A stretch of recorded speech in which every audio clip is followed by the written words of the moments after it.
Hello friends, I am Aprati. Welcome back to our channel plants space. हम सभी home Gardner's ज़्यादातर गेंदे के पौधे कैसे ग्रो करते हैं। जब हमारे घर में पूजा में गेंदे के फूलों की माला आती है या गेंदे के फूल आते हैं तो उन्हीं के ही बीज से हम गेंदे के पौधे उगा लेते हैं घर में आसानी से ही। ऐसे ही मिट्टी में भी फेंक देते हैं तो भी पौधे ग्रो हो जाते हैं उनके सीड से। और इस टॉपिक पर हम आपसे बात कर चुके हैं कि गर्मियों में और रेनी सीजन में आप गेंदे के पौधे बिल्कुल ना उगाएं। लगभग सितंबर की शुरुआत होने से लेकर और फरवरी तक आप गेंदे के बीज उगा सकते हैं, उनसे आपको अच्छा रिजल्ट मिलेगा। क्योंकि अगर आप रेनी सीजन में या गर्मियों में पौधे उगाते हैं तो उन पर फूल नहीं आएंगे, और अगर 1% फूल आते भी हैं तो उनकी क्वालिटी अच्छी नहीं होगी। हमारे यहाँ भी फ्रेंच मैरीगोल्ड पर कुछ फ्लावर्स आए हुए हैं, लेकिन ये कुछ प्लांट्स हैं जो अपने आप ग्रो हो गए थे तो इनको ग्रो होने दिया हमने। अभी नेमेटोड के बारे में एक वीडियो हमने कुछ दिन पहले शेयर की थी, उसमें बताया था कि गेंदे के पत्तियों का प्रयोग भी आप कर सकते हैं।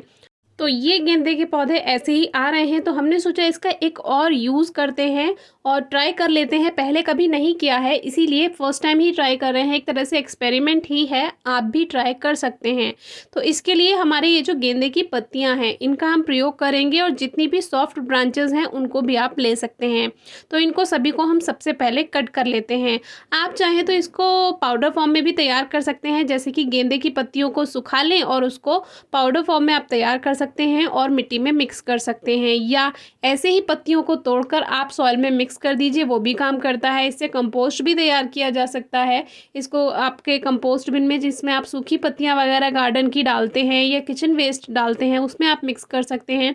आपने देखा होगा इनकी पत्तियां छूने पर या हल्का सा अगर आप इसको क्रश करेंगे, हाथों से मसल देंगे तो उसमें ही खुशबू आ जाती है, काफ़ी तेज़ खुशबू होती है। और किसान जो होते हैं वो अक्सर अपनी खेती के आसपास गेंदे के पौधे उगाते हैं।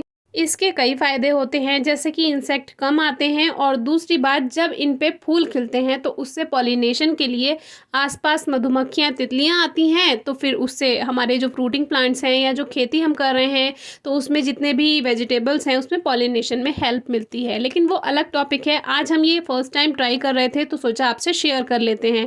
आपके पास भी इस समय गेंदे के पौधे होंगे जिस पर फूल नहीं खिल रहे होंगे, तो अभी आप ये काम कर लीजिए और सितंबर से आप उनके नए सीड से नए बीज ग्रो करेंगे तो वो आपको लगभग अक्टूबर नवंबर में फ्लावर्स उन पे मिलने लगेंगे।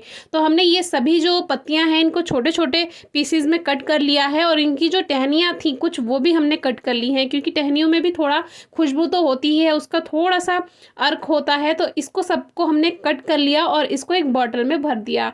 आपने आजकल नेट पर कई वीडियोस देखी होंगी बायो एंजाइम बनाने के लिए। तो बायो एंजाइम कई तरह से बनाया जाता है। कुछ पुराने गुड़ से भी बनाते हैं, कुछ सूखे फूलों से बनाते हैं, कुछ सिट्रस फ्रूट से जैसे कि मौसमी, नारंगी, नींबू, इसके छिलकों से तैयार करते हैं, और कुछ तो फ्रूट्स जो दूसरे होते हैं उनके छिलकों से भी बायो एंजाइम तैयार करते हैं। तो बिल्कुल उसी तरह हमने भी इसको छोटे छोटे पीसेज में कट कर लिया और एक बॉटल में भर दिया है। अब इसमें पानी भर देंगे और इसको कुछ दिन के लिए, लगभग 1 वीक के लिए रखकर देखेंगे, लगभग 7 दिन के लिए। तो देखते हैं इसका कैसा रिजल्ट रहता है, और इसको हम पेस्ट कंट्रोल की तरह भी यूज़ करके देखेंगे, पेस्टिसाइड की तरह स्प्रे करके देखेंगे इंसेक्ट पे कि ये वर्क करता भी है या नहीं। और इसको डायरेक्ट सॉइल में, जो इसका पानी होगा वो डायरेक्ट सॉइल में भी हम प्लांट्स में दे सकते हैं।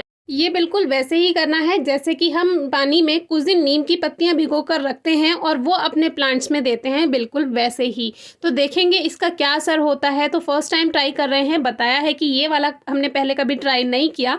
तो इसमें गेंदे की पत्तियों को भिगोकर हमने पानी में रख दिया है। आप क्वांटिटी के अनुसार इसको रख सकते हैं। बाकी अब लगभग 1 हफ्ते के बाद हम देखेंगे क्या रिजल्ट रहता है। तब तक आप भी ये ट्राई कीजिएगा और रिजल्ट क्या रहा ये भी बताइएगा।